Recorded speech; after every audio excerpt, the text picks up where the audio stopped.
Welcome back, Reds fans. So, obviously, the Reds have been having a fantastic week, even though we've been littered with injuries. And obviously, this potentially could stop us from succeeding in the areas that we were looking forward to, whether that's FA Cup, league title, or UEFA. Obviously, we just won Carabao Cup, which is the first trophy of the year. Congratulations, Reds. And that was done thanks primarily because of a lot of the young players coming from the academy.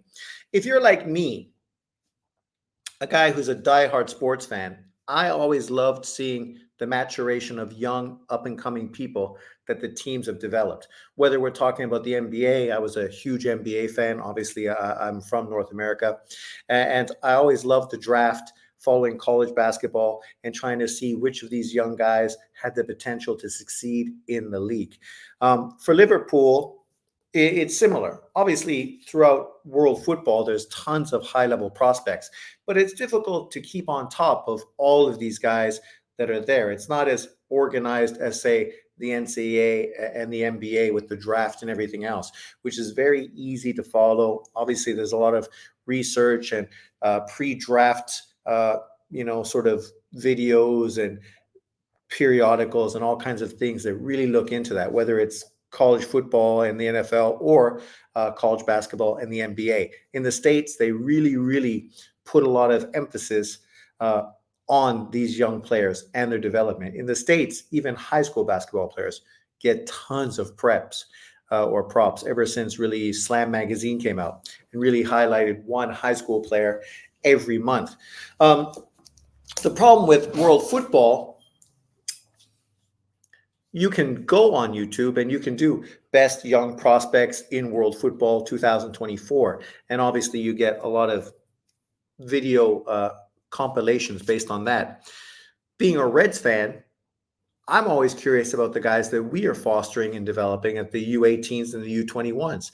I hear their names, I hear great things about them, yet I don't get to see them play very often at all.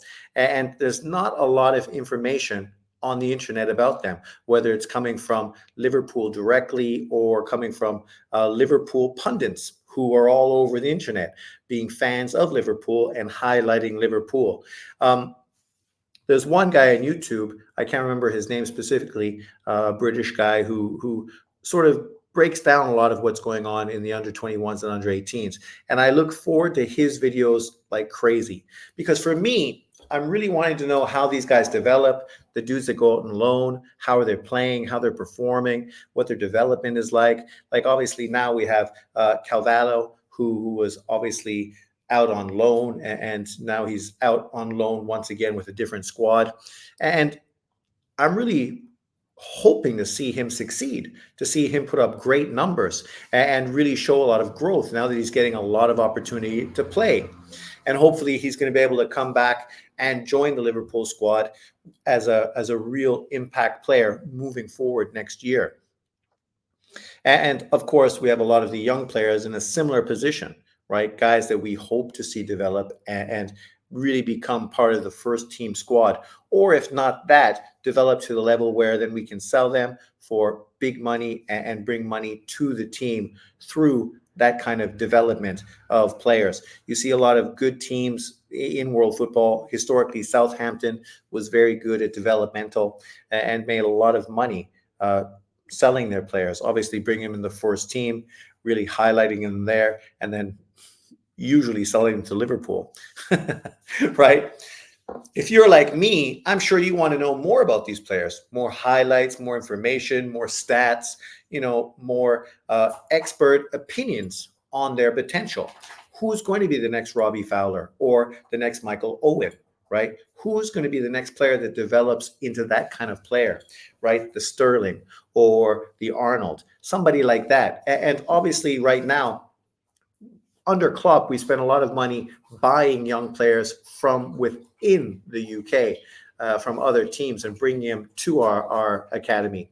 And obviously, a lot of that's because of Brexit, because it's no longer possible to get players from Europe like we once were. So now within the UK, Liverpool has had to do a lot of research and invest wisely to get a lot of good players to come over to the squad and develop them. And so far, so good. So far, so good. We've had players that got hyped a lot and seemed to plateau, or just, maybe they were early developers and then got to a point where, once they stepped up a little of competition, they just weren't able to step up more, right? They weren't able to grow to a point where they were potentially first team type of players. One guy is the Polish kid who they used to call the Polish Messi. Is he Polish? Sorry, I don't know how to say his name. Matsuraski. But a kid that was getting a lot of hype, looked great on the ball, very creative, very Messi-like, except, obviously when he stepped up his level, his play diminished or just had stopped growing for whatever reason that may have been, whether just not getting enough time, right? Maybe if he would have went out on loan to like a lower level squad and got week in and week out activity, maybe that growth would have happened a lot more for him. At this point, that's sort of the position we find ourselves in. Should we put guys out on loan, or should we keep them in the academy, develop them and nurture them within, this environment? And obviously Liverpool's environment is very good, and it's definitely helped a lot of players and benefited a lot of people. I made it very easy for new players to transition to the squad. We've seen obviously guys over the last 3 days, 3 games, really put in a lot of great performances. Obviously our backup keeper, the Irishman, is playing brilliant, brilliant. At this point, you could easily say he's one of the top 10 keepers in England. Yet he's our second keeper, playing behind the best player in the world in Alonso. So, where does he go from there? Obviously, we could sell him for a lot, but you hate to lose a guy like him, who's so young and so good with so much upside, right? We still have lots of other keepers on the academy as well, who may develop and be just as worthwhile moving forward. Who knows? Because we don't necessarily hear much about these players. You look at Connor Bradley. I always knew who he was. I knew he did well on loan. I heard lots of glowing things about him. But the way he's been performing at this point, I don't think Liverpool puts Arnold back in that position, because Connor Bradley is better for overall team chemistry, because he's a better defender than Arnold is. He may not be as good as Arnold moving forward, but he's been exceptional moving forward as well. He's been a dream godsend added to our team based on a lot of the injuries we've had early on, allowing Gomez to switch over to other positions because that position has been held down by him. And today I'm going to go over quite a few other players. Maybe you know a lot more about them than I do. Obviously, if you live in the UK, maybe you have access to a lot more information that I don't. Obviously, now we have social media, so I just assume the information you can get, I can get too, but it may not be that way. Let me know in the comment section if you do have more access and if you want more. I really wish there was a YouTube channel primarily on YouTube, on the internet, that primarily focused on our academy, right? The results, the performances, breakdowns, expert opinions, a lot more of that kind of stuff. That I would eat up. And I think overall for the fan base, they would love to see the growth of these players. It just really builds a very strong team chemistry when you know that a lot of players are being developed from within and not necessarily always bought outside. But let's take a look at some of these youngsters and what we can expect for them moving forward. As I said, I'm not an expert and I don't claim to be an expert on these players. I'm just a huge fan of Liverpool. And I'm super excited about the possibility of some of these young men becoming first team players moving forward for the squad. And obviously allowing us to be one of the best teams in the world, but not necessarily have to pay hundreds of millions of dollars to players that were nurtured and developed by outside teams like Benfica or Real, what is it? The Portuguese team. Not Real Sociedad. What am I doing? Green and white team. I don't need CP. You know what I mean. But obviously, teams like that who get players for very cheap prices, develop them, and then put them on the market for 100 million, $150 million, right? Like that one defensive midfielder we were looking at. Currently, the center back we were looking at. The prices that these guys stamp on these guys is unbelievable. The inflation from signing these kids for like $5 million and then wanting to sell them for 150, it's just head scratching. But obviously, being Liverpool, that's the position we find ourselves in. Whenever our name is attached to one of these kids, all of a sudden, this is how it is. Liverpool's got lots of money, so we can, try to get every cent possible out of them. And unfortunately, a lot of the big squads like us and Man U and others find ourselves in this position consistently.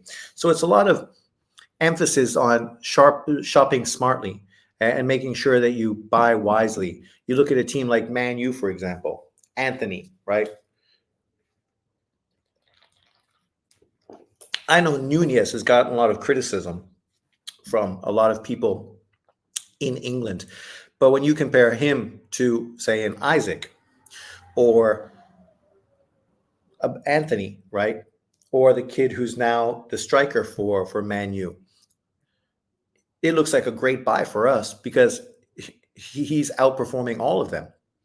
Not as injured, much more contributing both offensively and defensively. Anthony seems like the worst pay or worst player bought ever, except when you think about Sancho, who they spent 80, $85 million on and has been a complete bust, right?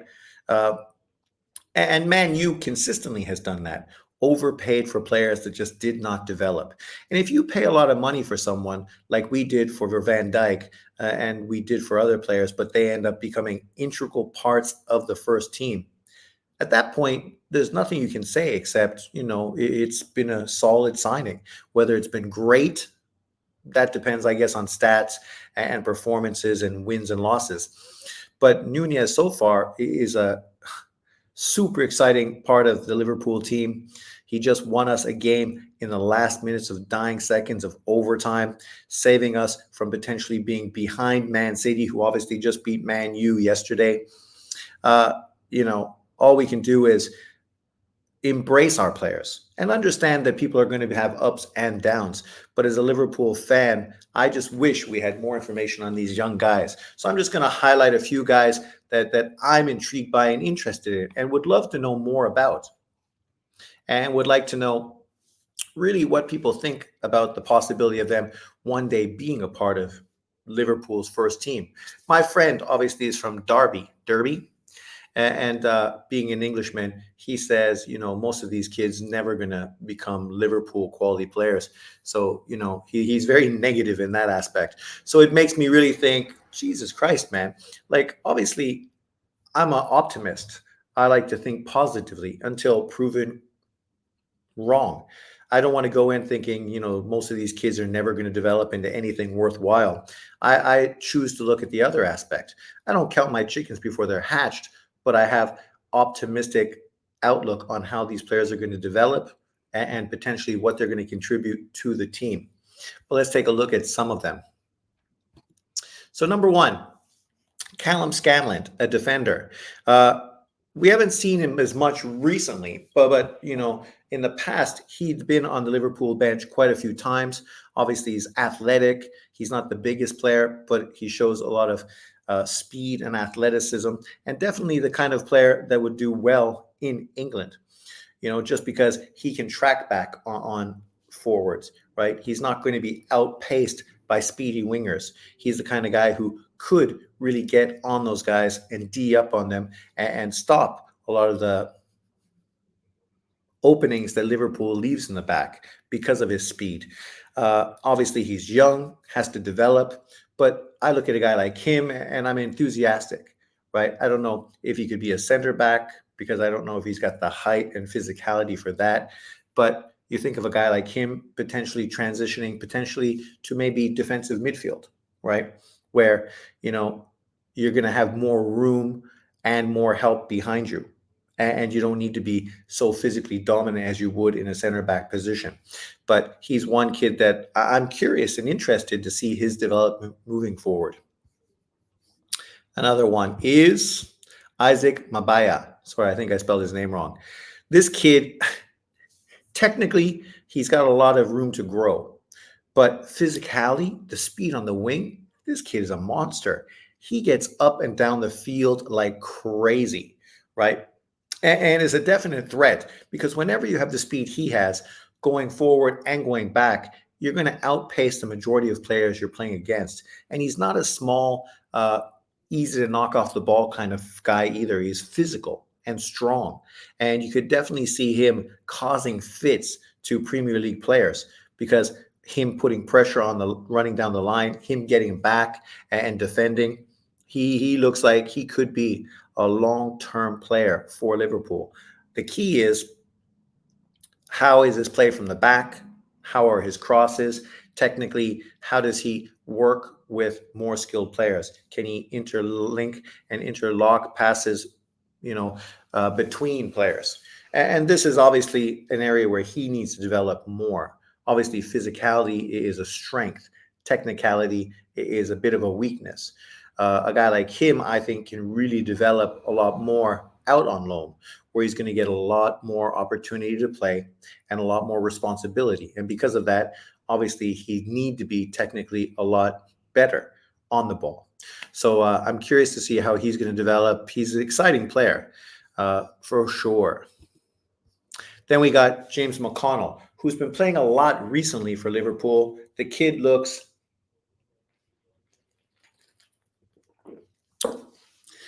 kind of like, oh my God, I can't remember his name now that he no longer plays for Liverpool, the captain, Henderson. That's the kind of kid he is. Big, composed, good technically on the ball, a kid who, doesn't make bad plays. He's very consistent, boom, boom, boom, always in the right place, understands the game.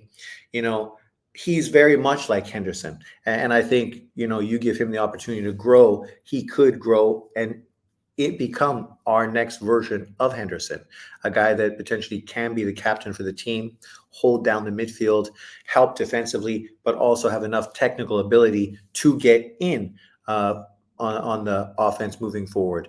Those interlinking passes, connecting with the wingers, right?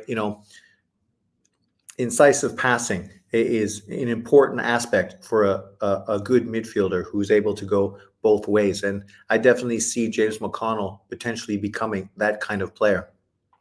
A guy like him, I definitely think can really grow a lot on loan because you throw him in every week, week in, week out, playing on a team where now the responsibility to control the midfield is on him. And he's not kind of a secondary player being protected by older, more mature players like he is in Liverpool, but a lot more responsibility on him. I think we would really see him flourish in that situation. But let me know what you think about James McConnell. I don't think he's the kind of guy who's going to score 10 goals and get 10 assists, but he's that kind of midfielder that you may not notice what he does, but he's just going to make everyone work better because they know with him behind them and beside them, they can be more adventurous. They can be a little more aggressive, and they know they're covered. They know they have somebody behind them that understands the game and can cover for any mistakes maybe they make being too aggressive, trying to create something moving forward. But I like the kid. He's very composed, looks good, looks like a gamer. Then we got Trey Nioni. Oh my God.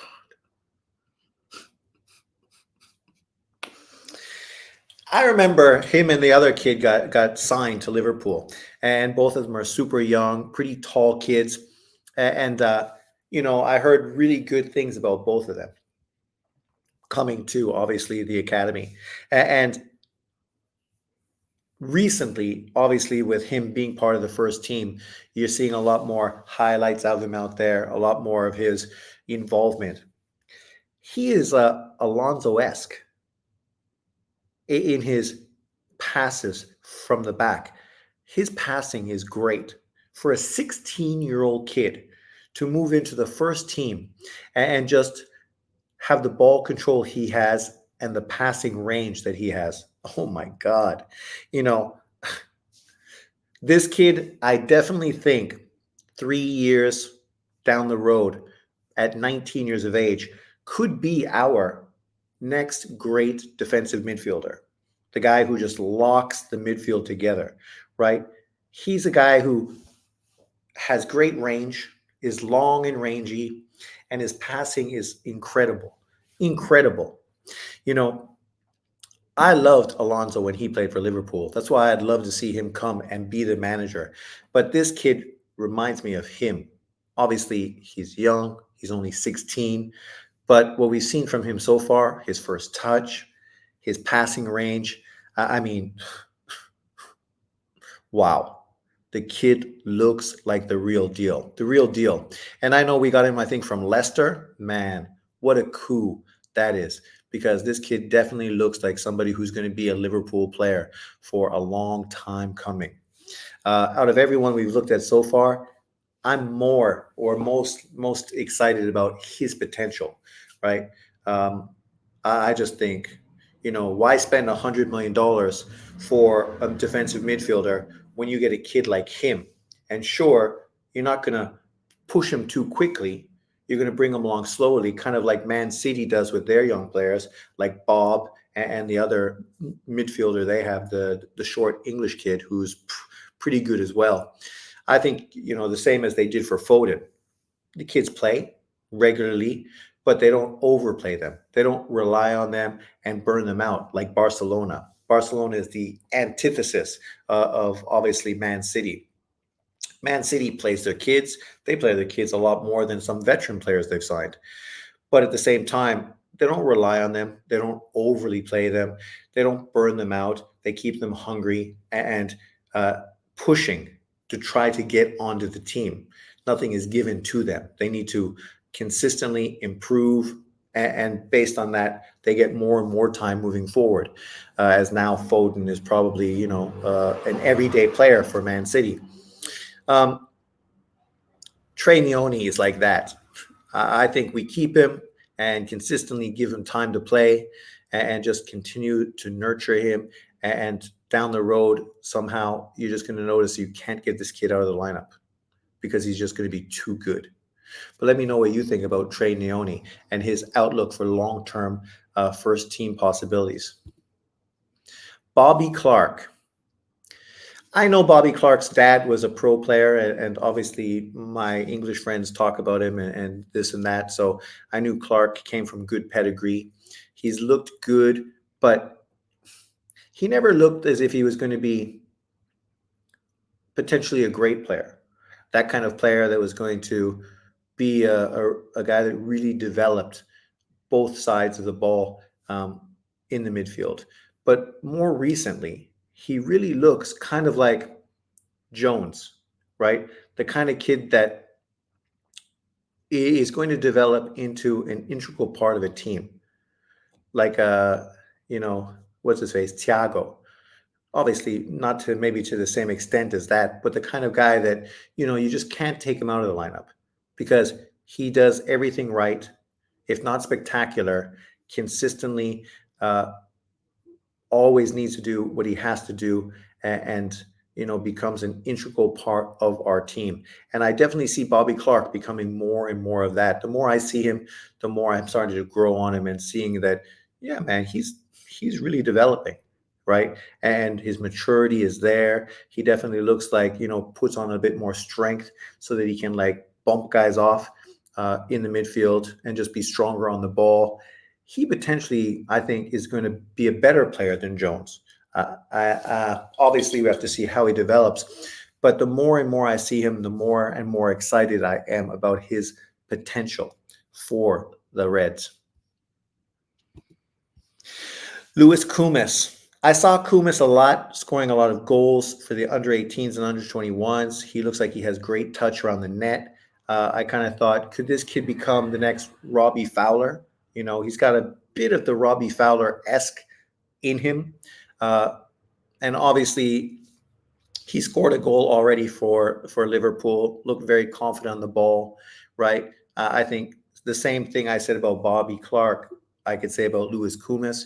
He needs to get stronger, get a bit more of his adult muscle so that he can just fight guys off, be stronger on the ball, not so be so easy to push off the ball, especially in his position where you're going to have to sometimes work through the defender, and defenders are generally going to be big hulking center backs a lot of the time. And if you're just a boy, it's going to be difficult for you to get to the spots you need to get to, because these guys are just going to make you fight tooth and nail to get through them. As far as Kumas, I don't know if his long-term potential is for Liverpool, but I definitely see him long-term in the league. I just think it might be for a different team down the road. Maybe we'll be selling him for a few $1 million, and then we'll see him develop like we've seen many other Liverpool players develop on other teams. I kind of see Loomis Kumas in that position. Jaden Dans, what can I say? Jaden Dans has blown me away. The kid is so composed in front of the net. It's fucking unreal. You compare him to a Nunez. He looks more composed than Nunez in front of the net. And physically, he's just as big as Nunez. I don't think he's as fast as Nunez. And obviously, speed, I don't think is Jaden Dan's best point. I don't think he's slow, but I don't think he's as explosive as Nunez is. But when you look at him between the lines, right, the way he stays on side and is able to get to the position he needs to get to, something that, Nunez at times has struggled with. This kid seems to be all over it, right? He is mature beyond his years. And you could see the onslaught of goals that he's put on this year at the under 18s and under 21s, and already in the Premier League. I mean, obviously they put him on with Nunez to try to rescue the game against Nottingham. And I'm super excited about him. He definitely looks like he is going to be a part of our team moving forward, for sure.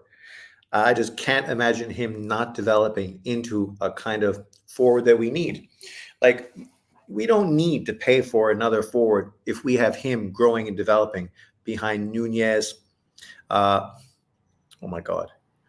Who's the Dutch kid? Can't even remember his name. And of course, I'm going through brain drain. And of course, the injured Portuguese guy that we have. Oh my God, how come I can't remember anybody's name right now? The pressure of making a video and trying to remember names. But obviously for him, he's not going to be pushed easily and right up to the front of us, because we have great depth in the forward position, right? And obviously the one position where we could be weak is in Salah's covered position, right? Being behind Salah. And if we sell Salah, then chances are we're probably going to buy somebody that's big. I hope we sign Jamal Musiala from Bayern Munich. I think him as a replacement for Salah, he's perfect. So perfect. I pray that that's what we do. I love Salah. And I don't think, we should just get rid of Salah. But at his age, at this point of his career, he's just going to go downhill.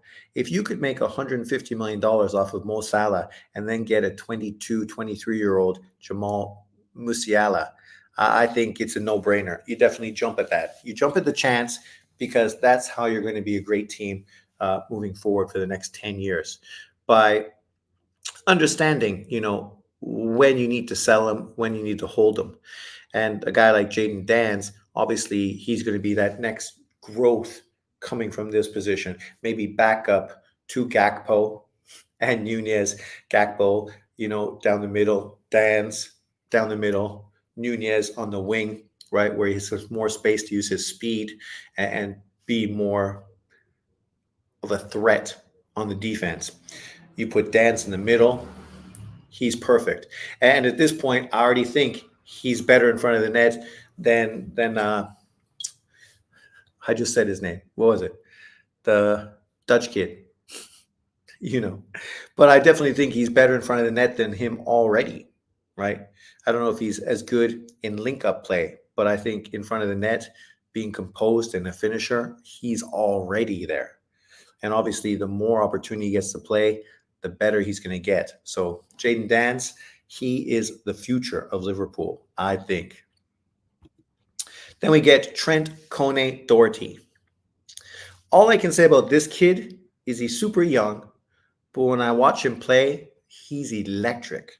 Electric. He's always creating something on the wing. His speed, phenomenal. When you compare him to Doan, who obviously is also Irish and plays on the wing right now, I don't think it's comparable. I think this kid has way more upside than Doan has. Way more upside. I mean, he is a great in link up play. He's just so explosive. I can't wait to see what this kid does next year, because I think next year, when a lot of the other players move forward and a lot of the responsibility falls on him, he's going to be a monster at the under 18s and under 21s for Liverpool. This kid is, I think, potentially a superstar player for Liverpool. And, his speed is phenomenal, phenomenal. And, obviously, when guys have speed, you got to be able to link up and you got to be able to finish, right? And he shows that potential. A lot of other players like Sterling, who obviously played with Suarez, he was the opposite. He had speed, but then he'd get to positions where he couldn't do anything with the ball. With this kid, I think he's just has a better IQ than a guy like Sterling or a kid like Brewster and a lot of the other very fast players we've had through the academy.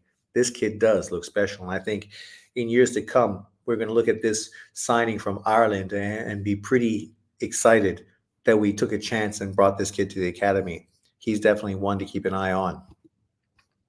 Then, of course, we got Cade Gordon, who came from Derby. Maybe that's why my friend is anti-Liverpool's young academy players. Obviously, this kid was going to be potentially a superstar for Derby County. But they had a lot of problems, right? Obviously, demoted, losing lots of points, ownership issues, and a lot of these things of, he would have ended up leaving anyway, regardless if Liverpool came looking or it would have been someone else. Cade Gordon initially looked great. He looked like what we needed. A young, skilled backup for Mo Salah. Not a kid you need to play a lot, but a kid you could throw in for 20 minutes, give Mo Salah more chance to rest on the bench.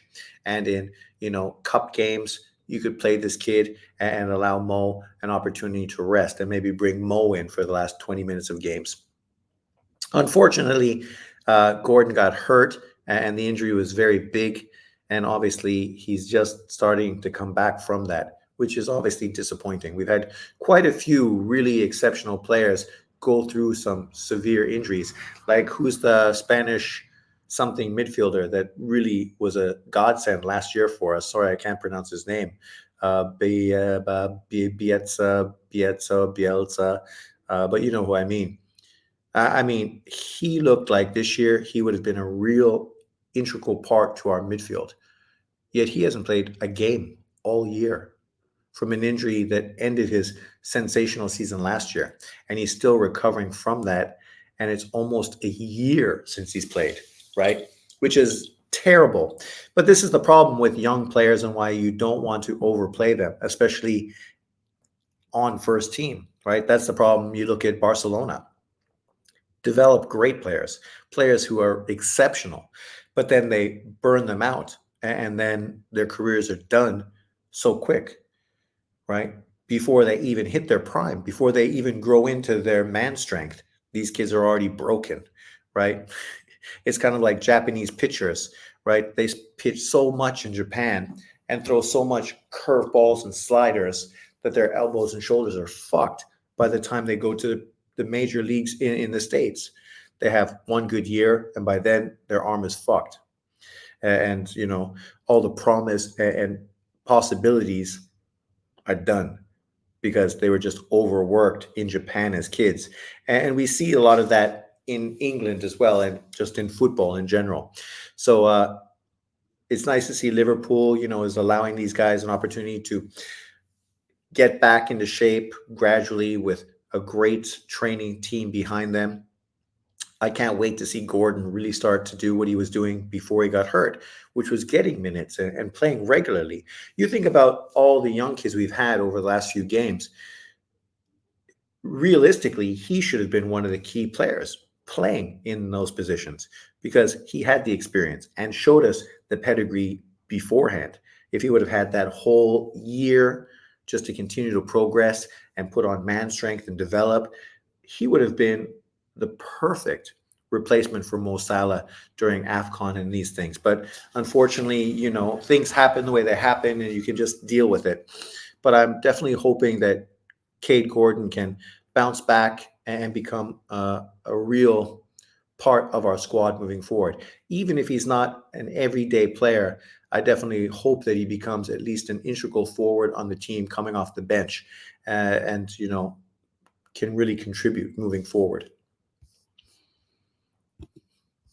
These are some players that obviously we know about who are on loan right now. And the question with them is, how's the loan going to impact them moving forward? They're older players. They've been put out on loan. This gives them a lot of opportunity and responsibility to really develop and hopefully be able to come back and be key contributors to the squad. If not, then hopefully play well enough that we can sell them for profit that we can reinvest into the roster afterwards. You look at a guy like Anderson Arroyo. When he first signed, the kid was super fast, explosive. I've watched him go up and down the field, and the kid is like a rocket, right? The problem with him is coming from South America, he was a little wild, a little too aggressive, and technically not as good as he needed to be in the league. But he's been obviously in the academy for a number of years now. And now being out on loan, this is the opportunity for him to really show that he can be a key contributor and not make mistakes, but really contribute to pushing the ball forward. Owen Beck, similarly, right? When you think about our other backs, Owen Beck, Luke Chambers, and Adam Lewis, and then, of course, the kid that's with us right now. We've bounced back between the four of them, wondering who is going to be the next great, left back or right back for Liverpool. I'm hoping that one of these kids becomes the guy who plays on the other side, and there's our young back, right? We don't need to invest money because you got an Owen Beck, you got a Luke Chambers, and then Adam Lewis, and you throw one of them on the other side when Robertson is too old or shot. The Greek kid is gone. And then, there we are. We didn't need to buy somebody expensive. We develop within the squad. They understand the way the team plays. So it's an easy transition for them to join the team, to join the system in place. And all three of those guys have shown a lot of potential moving forward. Billy Cometio, sorry if I butchered his name. People were looking at him, this big, long French kid, obviously French, so you figure his skill set would be really good for a center back, a guy who could control the ball from the back, which is the way we play, link up plays with the midfields, pushing the ball upfield faster. But he's kind of plateaued, right? A lot of potential, and then went out on loan, didn't perform the way people were hoping he would, and sort of plateaued to a point where right now we don't really know what's going to happen with him. And maybe it's just an opportunity for him just to play more. Maybe his confidence was down. Maybe some injuries, nagging injuries were sort of stopping him from being his best. But a kid like him, depth in the center back position from another young French player. I mean, French players in the center back position. I mean, the French national team, what do they have? Like 8 guys that potentially can play that position, right? They definitely have depth. And all we were hoping is that he was going to be another one of them who would develop and eventually be a contributor. Whether he was a starter or coming off the bench did not matter.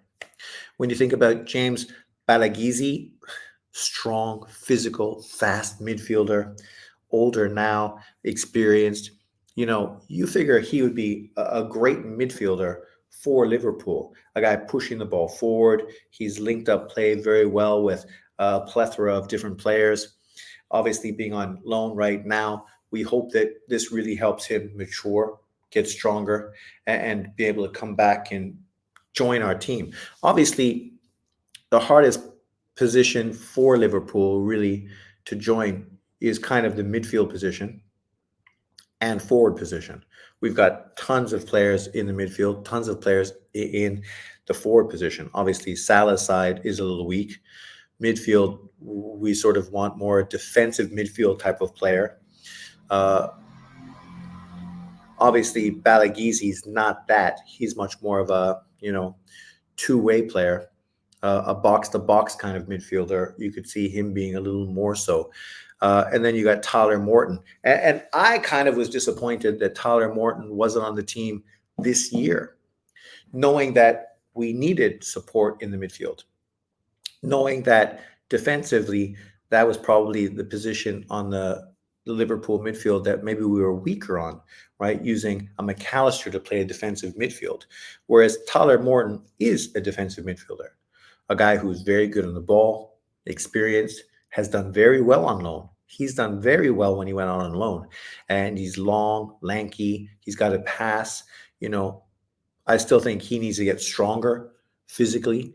But he's the kind of kid that I was hoping to see develop and maybe not be the starter for the Liverpool squad, but be a key contributor moving forward. But obviously, the front office doesn't feel quite the same about him. Maybe they feel he's just at a certain level and there's not much growth potential from him. So he's probably a player who more than likely is going to be sold and eventually showcased for another team. But these are some of the players on loan. Obviously, we looked at a lot of the young players that I'm excited about. Who are you excited to watch grow and develop for Liverpool's first team? And is there any player I didn't mention that you think has a good chance of actually breaking into the team? And if you have more information where I can find information on the academy players, leave it in the comment section below. I'm enthusiastic to learn as much as I can about these young kids. I love watching kids grow and develop and eventually become the next Arnold or the next Jones or, whoever it may be, the next Robbie Fowler or whoever. But thanks for watching. I appreciate you guys for tuning in. It's always fun to talk about football. I will be going live once I build some kind of subscription, because right now, obviously, I don't have many subscribers. I don't know how much I'm getting shown on YouTube. So if you do see my video, like, subscribe, and share. I would really appreciate it. It would definitely help me a lot moving forward.